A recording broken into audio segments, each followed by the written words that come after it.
TDP కేంద్ర కార్యాలయంలో party అధినేత జగన్ మాట్లాడుతున్నారు. లైవ్ లో చూద్దాం. గురించి కార్యాచరణ గురించి వివరిస్తూ అక్టోబర్ 9వ తారీఖున నర్సీపట్నం మెడికల్ కాలేజీని నేను సందర్శించిన.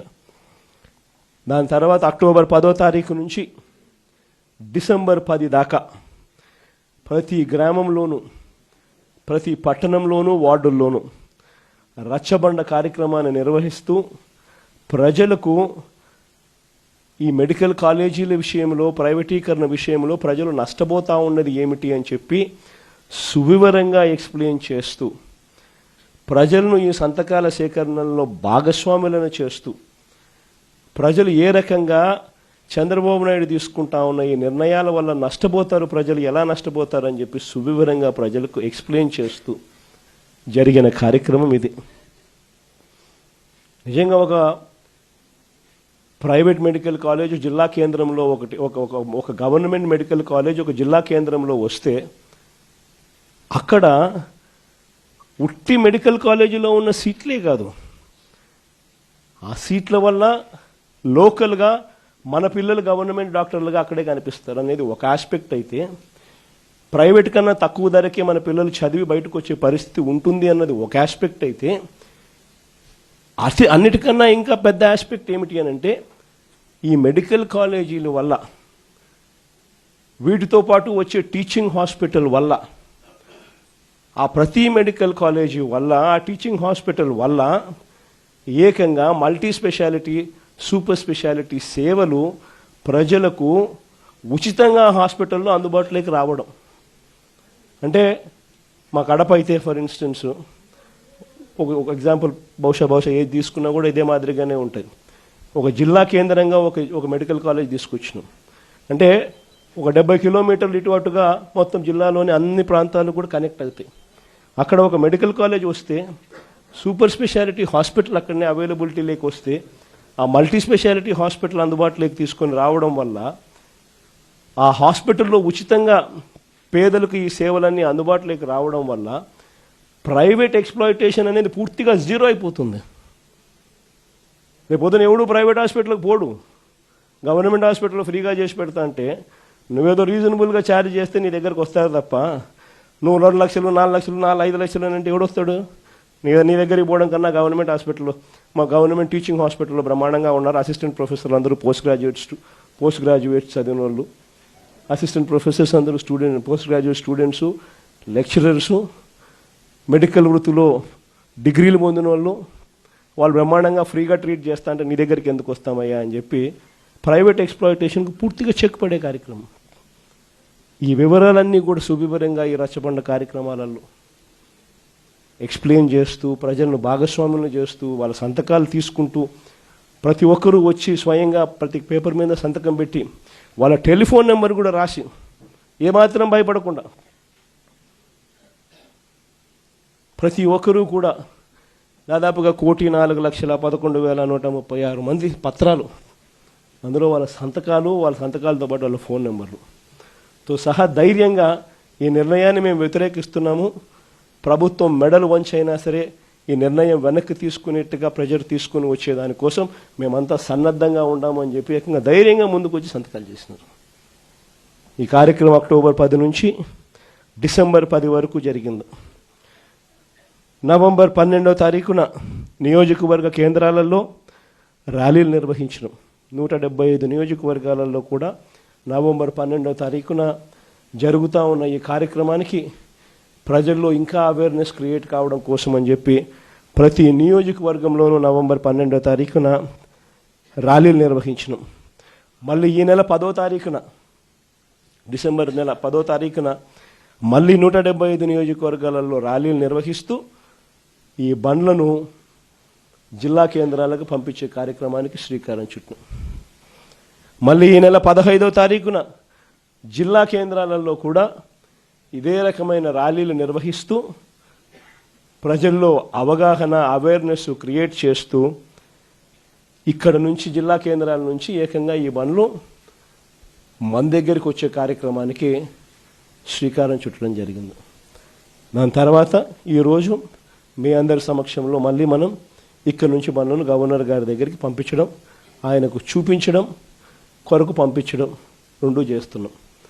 గవర్నర్ గారికి ఒక్కసారి ఈ పత్రాలన్నీ చూపించిన తర్వాత, ఆయనకు చెప్పిన తర్వాత, చూపించిన తర్వాత ఈ పత్రాలన్నీ కూడా కోర్టు ద్వారాలు కూడా తడతాయి.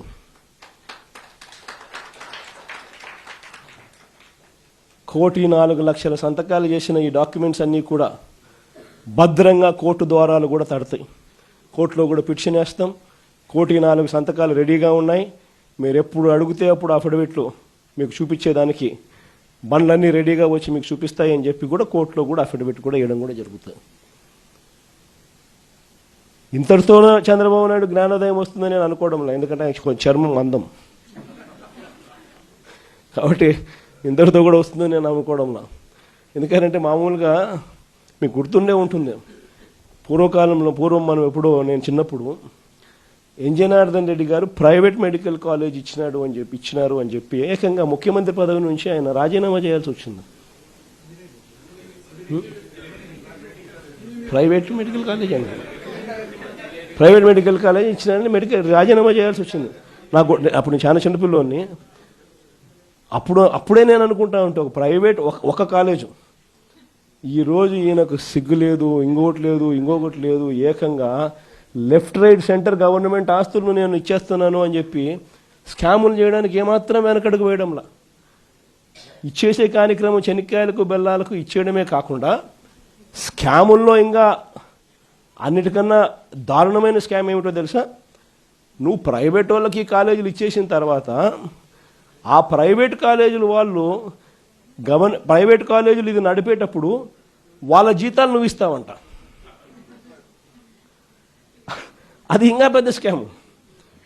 నువ్వు ప్రైవేట్ వానికి ఇచ్చేసిన తర్వాత ఆ private college, private teaching hospital వాళ్ళు నడిపేటప్పుడు వాళ్ళ జీతాలు గవర్నమెంట్ ఇస్తుందంట. అంటే నెలకు ఒక్కొక్క కాలేజీలో కనీసం 5 కోట్లు జీతం మినిమం. అంటే నెలకు, సంవత్సరానికి ఒక్కొక్క కాలేజీకి 60 కోట్లు, 2 ఏళ్ల పాటు కనీసం అంటే 120 కోట్లు ఒక్కొక్క కాలేజీకి ఎదురు ఇస్తుందన్నట. చెనిక్కాయలకు బెల్లాలకు ఈయన మనిషికి కాలేజీలు కట్టబెట్టడమే కాకుండా మళ్ళా ఎదురు 120 కోట్ల రూపాయలు ఎదురిస్తున్నాడు.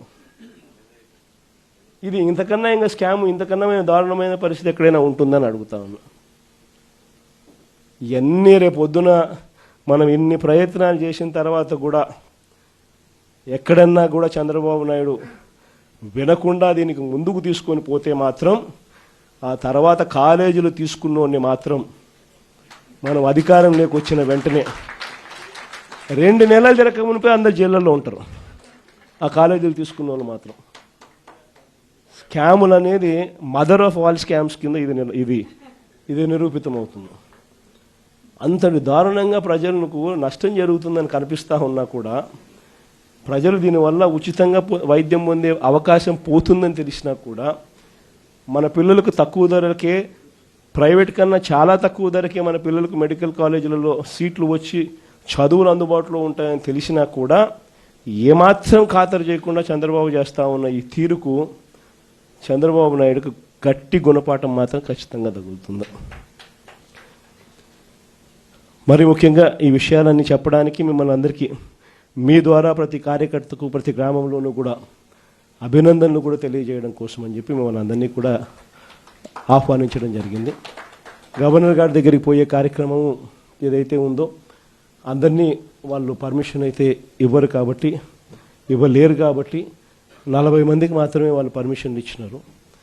సో 40 మంది జిల్లా అధ్యక్షులు, ఎమ్మెల్యేలు, ఎంపీలు వీళ్ళే వాటికి సరిపోతుంది. కానీ పోయే ముందు అందరం కూడా అంబేద్కర్ గారి విగ్రహానికి ఒకసారి, ఆయన విగ్రహం దగ్గరికి పోయి, ఆయన దగ్గరికి పోయి జరుగుతూ ఉన్న అన్యాయాన్ని అంబేద్కర్ గారి పాదాల చెంతనో, అంబేద్కర్ గారి విగ్రహం దగ్గరనో, వాళ్ళు ఎంత దూరం పంపిస్తారో నాకు తెలీదు. వాళ్ళు ఈ చంద్రబాబు నాయుడు అనే ప్రభుత్వం అనేది పూర్తిగా అన్యాయమైన ప్రభుత్వం కాబట్టి అంబేద్కర్ గారిని దర్శించుకుని ఆయనకు కూడా జరుగుతూ ఉన్న అన్యాయం కాపీనిగా ఆయన దగ్గర ఒకసారి పెట్టి అటు నుంచి అటే 40 మంది మీ గవర్నర్ గారి దగ్గరికి పోయే కార్యక్రమం చేస్తాం. సో అక్కడి నుంచి గవర్నర్ దగ్గరికి అనేది పక్కనే ఒక 300 మీటర్లు ఉంటుంది. సో అంబేద్కర్ గారి విగ్రహం దగ్గర వరకు అందరం పోదాము. అక్కడ అంబేద్కర్ గారి విగ్రహం దగ్గర మనం పెట్టే ఈ విన్నపాన్ని పెట్టే కార్యక్రమం ఏదైతే ఉందో అది కూడా అందరం కలిసి చేద్దాము. దాని తర్వాత ఒక 40 మంది ఎవరికైతే పర్మిషన్ అయితే ఉందో వాళ్ళు నేను మాత్రం అక్కడి నుంచి గవర్నర్ గారి దగ్గరికి పోయే కార్యక్రమం చేస్తాం. సో అటుకి ఆ కార్యక్రమం ఈ ఘట్టం ఇంతవరకు పూర్తవుతుంది. దీని తర్వాత కోర్టులో చేసే యుద్ధం స్టార్ట్ అవుతుంది. ఈ లోపల చంద్రబాబు నాయుడు ఇంకా మనసు మార్చుకోకుండా ఇంకా అడుగులు ముందుకు వేసే కార్యక్రమం చేస్తూ ఉంటే నియోజకవర్గ స్థాయిలోను జిల్లా స్థాయిలోను ప్రొటెస్ట్ కార్యక్రమాల్లో భాగంగా మళ్ళీ మనం ప్రజల మధ్యన నిల్చొని ఉద్యమాలు చేసే కార్యక్రమాలు కూడా కొనసాగుతుంది. సో as far as ఈ టాపిక్ ఈస్ కన్సర్న్ అంటే బై అండ్ లార్జ్ ఇది చెప్పడానికి. Thank you.